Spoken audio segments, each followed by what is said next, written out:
The golf world needed a villain in February 2022, and Phil Mickelson volunteered. His own words did it.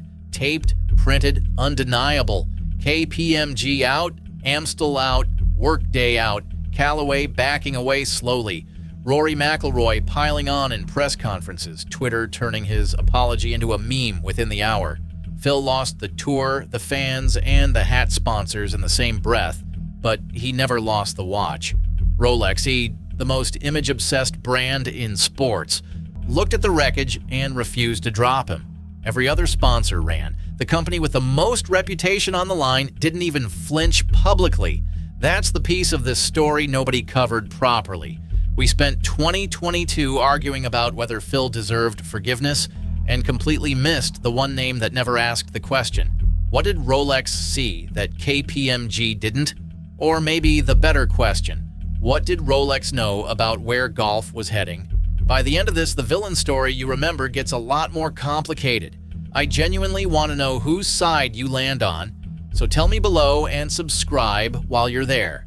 Now let's get into what really happened. To understand why Rolex never moved, you first have to understand exactly how much Phil Mickelson had to lose. Rewind 9 months before the scandal to May 2021 at Kiowa Island. Phil is 50 years old, ranked outside the top 100, written off by almost everyone with a press badge. Then he wins the PGA championship and becomes the oldest major champion in the history of golf. The final walk up the 18th that Sunday looked like a rock concert. Thousands of fans breaking through the ropes, swallowing him whole, security barely holding a lane open. It was one of the most beloved moments the sport had produced in a decade, and it made Phil untouchable in the eyes of corporate America. The money followed the love.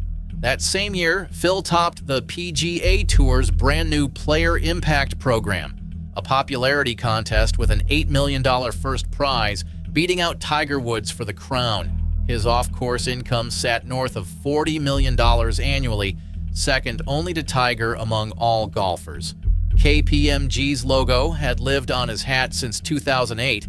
Workday signed him in 2017. Amstel Light poured money into his easy, grinning, thumbs-up image. Callaway built equipment around him, and on his wrist, through all of it, sat the crown, a Rolex partnership dating back to 1992, when he was a fresh-faced amateur phenom who hadn't cashed a single professional check. 30 years, longer than some of his rivals had been alive. But here's what every fan already knew about Phil, the thing that made him magnetic in the first place.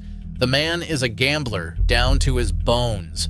The hero of Kiowa is the same guy who hit that 6-iron off the pine straw at Augusta in 2010. The same guy who fired at flags no rational player would look at. Risk isn't something Phil manages. Risk is who he is. So when he sat down with biographer Alan Shipnuck in November 2021 and started talking, recorded on tape, about the Saudi-backed league circling professional golf, he wasn't being careless. He was doing what he'd done his entire career. He was gambling. On February 17th, 2022, the bet came due. Shipnuck published the quotes, and they were worse than anyone imagined. Phil acknowledged in his own words the kingdom's role in the killing of journalist Jamal Khashoggi. He called their human rights record horrible. He described the people behind the new league as scary to get involved with. And then came the part that turned a controversy into a detonation. He admitted he was engaging with them anyway, essentially as leverage, a once-in-a-lifetime chance to force the PGA Tour to change how it operated. He wasn't caught on a hot mic. He said it to a biographer knowingly while the tape rolled. His own words did the damage exactly as the intro told you. Undeniable. The reaction didn't ripple, it avalanched. Golf media went wall-to-wall within hours. Fans who had carried him off Kiowa 9 months earlier were now quote-tweeting his old thumbs-up photos with the Khashoggi line pasted underneath. And then the players started talking, one voice cutting deeper than the rest. Rory McIlroy, the man who had spent a decade chasing the kind of adoration Phil commanded, stepped to a microphone and called the comments naive, selfish, egotistical, and ignorant. 4 words delivered flat, and they landed like a verdict. Notice the reversal there, because it's the engine of this whole story. Phil was the elder statesman, the establishment's favorite son. Rory was the younger star, still hunting that stature. In 1 week, they swapped roles. Rory became the conscience of the tour. Phil became its cautionary tale. 5 days after the quotes dropped, Phil posted his apology. It might be the most dissected statement in modern golf history, and not for the reasons he hoped. He claimed the comments were off the record. Shipnuck immediately and publicly called that false. He apologized to his fans and, remarkably, even extended an olive branch toward the Saudi-backed league's organizers. The PGA Tour, the institution he'd spent 30 years inside, got nothing. Twitter noticed within minutes. Screenshots circulated with sentences highlighted in red. The phrase "off the record" trended. A statement designed to stop the bleeding instead became the meme that defined the whole affair. That single post, more than the original quotes, is what convinced corporate partners the situation was unsalvageable, because it showed a man who still thought he could talk his way out. The sponsors moved with a speed that told you everything.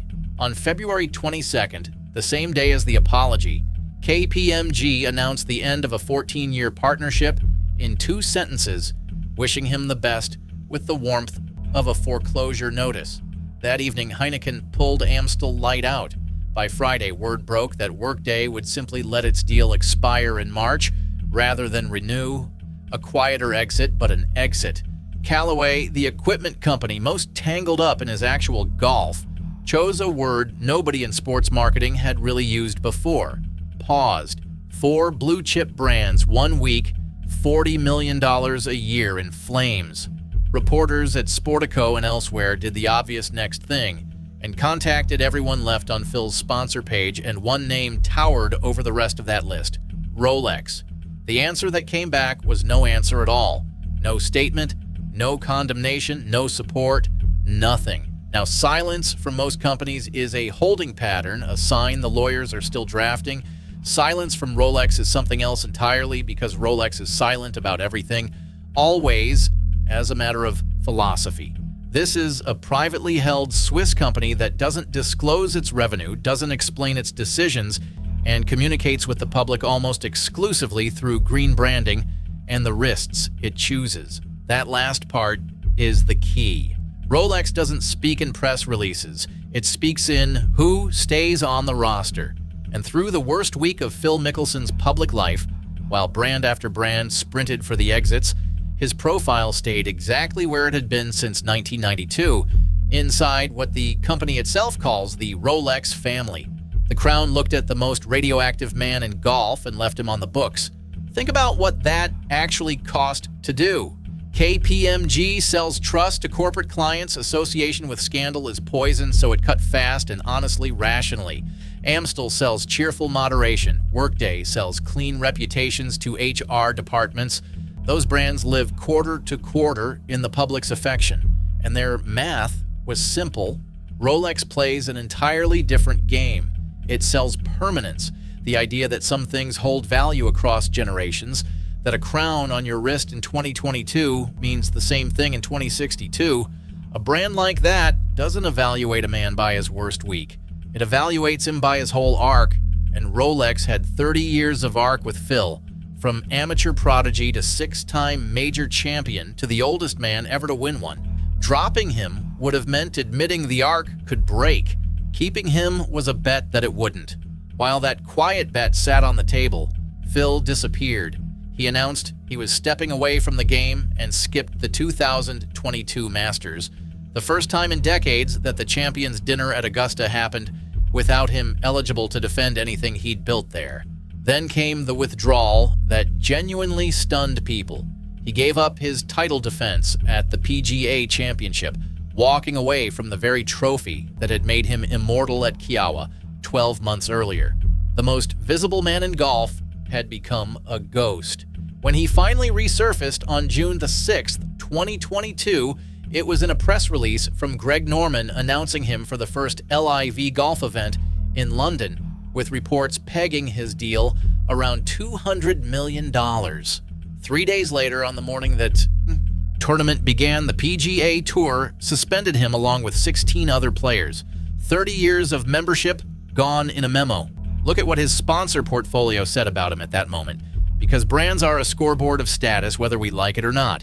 A year earlier, his logo said Establishment Royalty, Consulting, Finance, Heritage, Equipment. Now, the biggest number attached to his name came from the insurgency itself, and the mainstream corporate world treated him like a contagion. Every traditional marker of golf celebrity had been stripped away except one. The watch remained, which brings us to the most quietly brutal image of this entire saga. In July 2022, the Open Championship returned to St. Andrews for its 150th playing, the most sacred edition of the oldest major timed, as the Open always is, by Rolex. Phil Mickelson won the Claret Jug in 2013 at Moorfield. Past champions were gathering for the celebration of champions, the walk across the Swilcan Bridge, the dinner. Phil skipped it. The man stayed away rather than face the crowd and the questions, while the brand keeping his profile alive had its name on the clocks overlooking the first tee. The Open's own timekeeper still claimed him. He just couldn't claim the Open. For about a year, that looked like loyalty wasted on a lost cause. Then June 6th, 2023 happened. The PGA Tour and the Saudi Public Investment Fund, the two sides of golf's civil war, jointly announced a framework agreement to explore combining their commercial operations. The sport gasped. Players found out from television, and buried in the shock was an uncomfortable rewrite of the villain story, because the thing Phil was burned alive for saying, that the Saudi League was leveraged to force change, had more or less become the tour's own negotiating reality. The war he was blamed for starting turned into a business conversation between the people who had condemned him for it. You don't have to forgive the man to notice that his read on where the money was heading aged far better than his apology did. His golf aged well too. At the 2023 Masters at 52, Phil fired a final round 65, 5 birdies over the last 7 holes, and finished tied for second, matching his lowest score ever at Augusta. The patrons roared for him again, not all of them, and not like Kiowa, but the sound was unmistakable, and it complicated the clean story people had settled into. Villains aren't supposed to get ovations at Augusta. Here in 2026, the ledger is stranger still. Phil remains outside the PGA Tour, and recent reporting suggests the tour's reinstatement pathway effectively leaves him out in the cold, even as other LIV names find doors reopening. The institutions haven't forgiven him, but pull up Rolex's website today and his page is still there. Phil Mickelson, Rolex testimony since 1992, celebrated for perseverance. The brand never wavered, never explained, never needed to. So, what did Rolex see that KPMG didn't? Strip away the mystique, and the answer is almost simple. KPMG sponsored a moment. The smiling winner, the safe hat logo, and moments shatter. Rolex sponsored a career, and careers are judged in decades, where 6 majors and the oldest champion record will outlive one catastrophic interview. The exodus of 2022 wasn't really a moral referendum. It was a sorting of which companies bet on public mood and which bet on history. Phil the gambler wagered his reputation on reshaping golf and lost the crowd, maybe forever. The only brand that shared his appetite for the long bet was the one on his wrist. And 3 years later, it's hard to say that bet was wrong. Maybe the watch company understood him better than the sport did. If this changed how you see that February, or if you still think Rolex should have walked with everyone else, tell me where you stand in the comments. I read them all. And if you want more stories golf media buried the first time around, subscribe and turn notifications on, because the next one cuts even deeper